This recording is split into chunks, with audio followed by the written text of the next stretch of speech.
Audrey Tang, learning from Taiwan's digital civic experimentation. The island country's digital minister has radical ideas for using open-source technology to provide public goods. Her approach is called Plurality, and it's gaining attention across the world. Daniel Kuhn meets her. A new political philosophy has entered the chat. Plurality, the title and central subject of a new book by Microsoft's internal economist Glen Weyl and Taiwan's former, as of yesterday, Minister of Digital Affairs Audrey Tang, is the idea that collaboration-enhancing technologies should be more widely embraced both by the public and state. Societies should learn to cherish a wider range of viewpoints, the authors argue, and one of the ways to foster that state of mind is through technologies, perhaps blockchains, that enable us to come together. The book is essentially a coda to Tang's career as a public servant as well as an outgrowth of Weyll's previous techno-political theory meant to counter the malaise and overtaking a world beset by wealth inequality and economic stagnation, laid out in Radical Markets. Tang, who stepped into office to help advance the country's digital developments in 2016, and was appointed its first digital minister in 2022, stepped down on Monday to go on a world tour to speak about the theory of plurality and educate politicians on Taiwan's groundbreaking civic digital experiments. You may be asking yourself whether advocating for diversity of opinions, healthy civic debate, and technology doesn't seem like a very novel political strategy. And you'd be right. But what sets Plurality apart is Tang's tangible experience running large-scale, open-source, public, digital infrastructure projects like the G0 project pronounced Gov0, which created open-source and interactive alternatives of Taiwan's government websites, and V-Taiwan, which enabled citizens to petition for policies. In other words, there is praxis to Tang and Weyll's theory, a goal in action. Weyl has described plurality as something similar to environmentalism. It only works if you do it. The dream is to get the whole world onboarded onto the system, advancing democracy and open-source technological innovation simultaneously. The book itself is a working example of plurality, written collaboratively with a number of company authors. The book is freely available to all here and something they hope to add to over time. See also, Changemaker. Glen Weyl puts his radical ideas into action. Our project will be carried out in conjunction with Plurality Research and Implementation, Tang and Weyl write in an announcement post. We don't just need hackers and writers, we need designers, storytellers, marketers, and distributors to work with us. Under no circumstances will Glen and Audrey receive any compensation or royalties for writing this book. In keeping with the legal code that accompanies their positions, revenue will only be used to support the community and philanthropic mission we hope to build. CoinDesk caught up with Tang, who by all accounts has had a fascinating life, which was detailed yesterday in a Time profile and will soon be the subject of a documentary to discuss the writing of the book, how to convince governments to embrace progressive technology, and what it means to be a good enough ancestor. This interview has been edited for length and clarity. To start off with an easy one, what was it like writing a book with Glen Weyl? So the book actually started 2 years ago, even before I was appointed as Minister of Digital Affairs. So in a sense, it grew with the ministry. As you understand, our ministry got started when the unprovoked war on Kiev happened, when people suddenly started to care about resilience. And so a lot of the ideas from the book, like IPS, decentralization, and Web3 for redundancy, suddenly became a topic of focus when our ministry first started a year and a half ago. I think it's both very practical that those cutting-edge ideas get used in Taiwan, and also highly enjoyable in the sense that people care about Taiwan.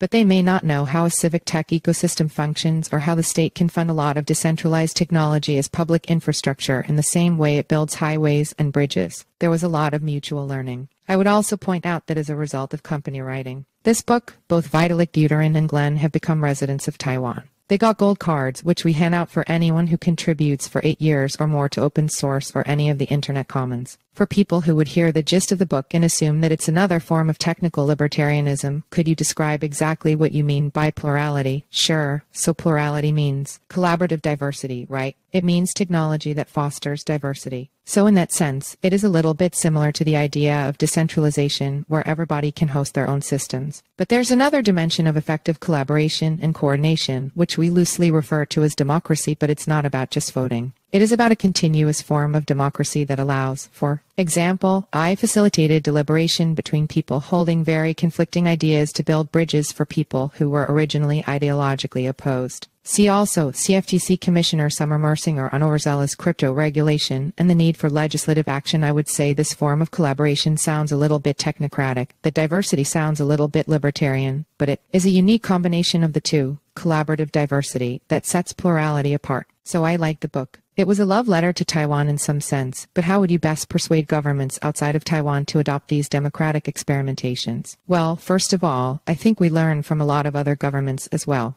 Our reputation system came from Reykjavik, Iceland. Our participatory budget system came from Barcelona. And of course, we were inspired by the internet consultation in Brazil from more than 10 years ago. And so there's a long tradition of working with internet technologies, not for the government to govern the internet, but using internet technologies to improve the governance of government itself. What Taiwan can contribute here is that we have advanced some of the more, I would say, resilient defenses against polarization attacks, information manipulation attacks, deepfakes, transnational fraud, and pandemic misinformation, you name it. For example, we've managed to overcome the polarization tied to our January election without people hating each other. That's partly thanks to participatory fact-checking, where we set up a community with 1,000 seconds of contributors and music to spread the idea of super fact-checking. So as you can see, in any jurisdiction where there are similar threats or a similar urgency for clarity, these ideas take hold and the grassroots community just grows from there, just off of the idea of crowdsourcing truth. X is a version of it. Do you think these different programs are better run by the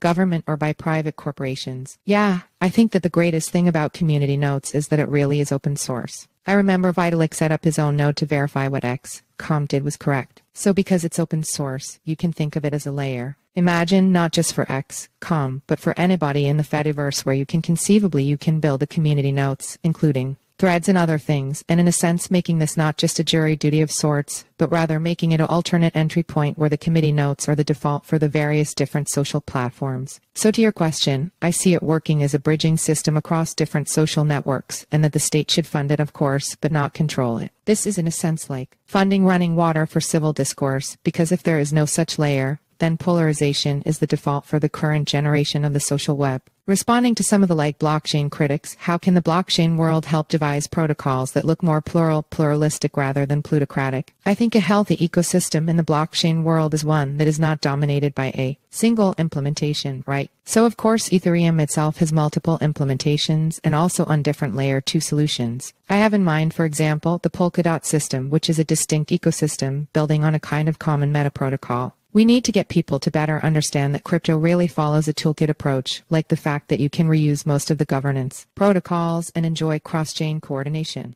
I think this is something that we in traditional politics find it difficult to imagine. Of course, there are things like gold cards that give people residency across multiple jurisdictions that kind of approximate this, but it is still not as nimble or mobile as, for example, Gitcoin is as far as that can identify people across multiple social presences. These examples serve as a very important proof of concept, so that when new governments start looking at quadratic voting, project funding, and all sorts of ways coordination could be more thorough, they can point to those already working on chain examples and say, oh, let's just copy that instead of doing research from scratch. So the Daily Beast wrote a piece saying that some of Taiwan's civil tech experimentations are seeing decreasing use. Yeah, they decreased during the pandemic. That is true. I wanted to give you an opportunity to respond because I don't think I saw a quote from you. I think it's up to the Taiwan community to explain what happened during the pandemic and what happened after. If you want a quote actually, because the Plurality book is company written with them, you can just read their account. Chapter 22 has a very comprehensive response, saying that, and I quote, as a decentralized, citizen-led community,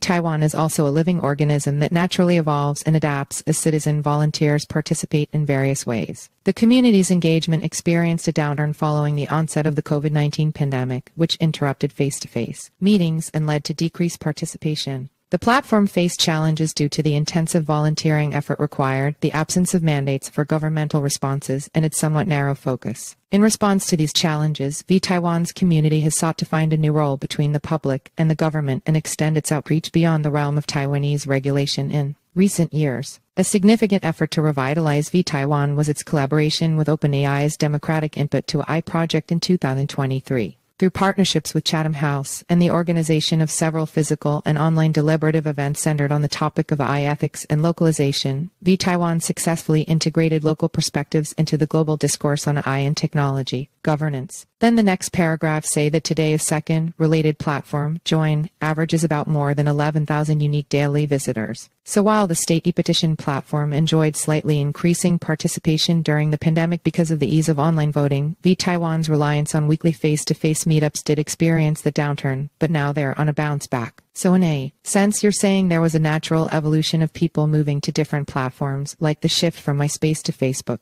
I think the good thing about G0 as pronounced Gov0 is that every project is by definition open source and part of Creative Commons. And so for new generations who want to revitalize Taiwan, they do not have to start from scratch. See also, Ethereum's new radical. Glen Weyl isn't Vitalik, but he's its next best hope, of course. The Taiwan community today is not the same community at launch in 2014. All of us who were part of the original thing are still around, but the people who are running it are like 10 years younger than us now. And so, to your question, I think it is not just a migration thing. It is also how each generation thinks about experimentation. The original use of Taiwan's pulleys was considered very cutting edge in 2015 because it was very new. But now, the government regularly uses the Join platform, which has pulleys embedded in it, so it's a sign that pulleys is no longer R&D. Public servants feel comfortable using it. The state's role is to maintain the mature open source products and make sure it's part of the public civic infrastructure. Are you familiar with Nathan Schneider? I read his tweets. So he recently wrote a book about digital democracy and has since begun researching what would happen if digital democracy was basically everywhere online.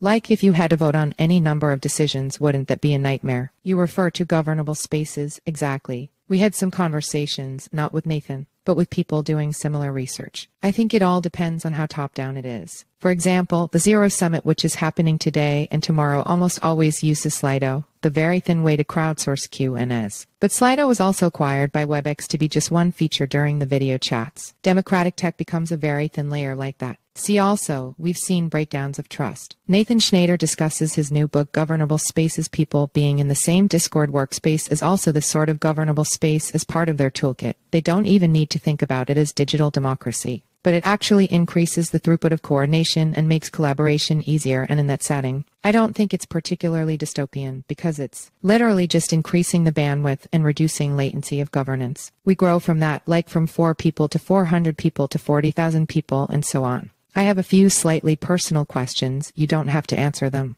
Are you an extropian? How would you define it? Like someone who wants to live indefinitely? Yeah, I guess so. Well, I have a very different relationship with longevity. I was born with a heart condition that for the first 12 years of my life, whenever I went to sleep, it was a 50/50 chance that I would survive. I needed to get the surgery for the condition when I was 12. So I'm good now, but it shaped my personality. I always have this compulsion to publish before I perish every night. So I publish everything. So in a sense, I think it's also extropian. Do you think Taiwan should raise taxes? I mean, our taxes are so low by OECD standards, but we're doing pretty good with a very low tax rate. Last year, we even gave everyone $100, including young people, because we got more taxes than we anticipated from TSMC and so on. How long do you intend to stay in government office? So I'm stepping out on May 20. What are you doing next? I'm on a book tour. I'm going to go to Madrid and Paris for Viva Tech, and I think to Croatia for Block Split and also to Helsinki, Berlin. I'm missing a few. So many different countries in a span of 3 to 4 weeks right after May 20. Do you hold cryptocurrencies? I did back in 2010-11. I consulted for 1 Bitcoin per hour. But when I became a public servant, I quite explicitly got out. My consultation rates when I started Bitcoin was something like $100 and then it grew to $300 or $400 by this time I entered the cabinet in 2016. So it was still not very significant. Obviously, you are a strong advocate for open source everything. Do you think the same arguments hold true in the world of AI? Yeah, I mean, my mainframe started as computationally expensive. Open source still managed to thrive. But of course, during those times of the free software movement, open source started to thrive when personal computers started to get connected to the internet circa 1997. What I'm trying to get at is that I think the fundamental freedoms, like the freedom to use software for any purpose, is doubly true when it comes to machine learning and machine training models. If a foundation model cannot be governed by the people who use it, then essentially it's the people who train those foundation models determining its worldview, perspectives, and epistemic norms of the people using the model.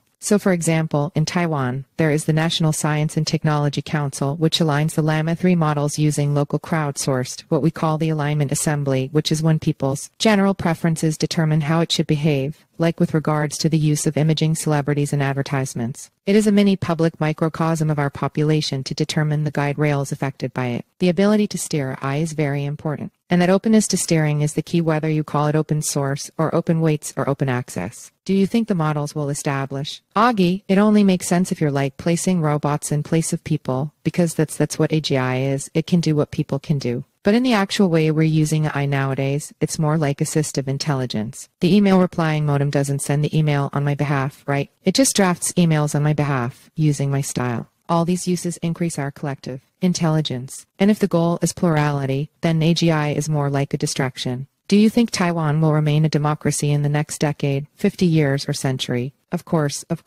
Depending on the ranking, we're either the most democratic country in all of Asia or the second, sometimes to Japan, sometimes to New Zealand. But we're certainly among the top, and in terms of internet freedom. I think it is this combination that is very rare, because many jurisdictions think to allow for this amount of internet freedom, it will surely lead to polarization and decline of democracy. But Taiwan is living proof that you can have maximal internet and also a functional democracy without polarization. I really liked your phrase humor over rumor. When is it appropriate to apply a strategy like that? I think some sort of humor, at least on a personal level, is always good. When I look at very trollish, toxic text, I automatically focus on the like 3 words out of 3,000 that can be construed as funny or informative. Through this lens, we can enjoy interacting with the parts that's actually enjoyable. I often find that just making fun of oneself can be disarming. If you go to my Flickr, there's this whole album of me making memes like this, so whenever there's some controversy at the ministry, I can quickly respond with a mimetic picture as a very funny rebuttal. We call it pre-bunk. That is that you don't need to wait for information manipulation, polarization, or conspiracy theories. You can make a funny scoreboard of people's preferences of AstraZeneca versus BNP versus Moderna if there's controversy over the COVID vaccine.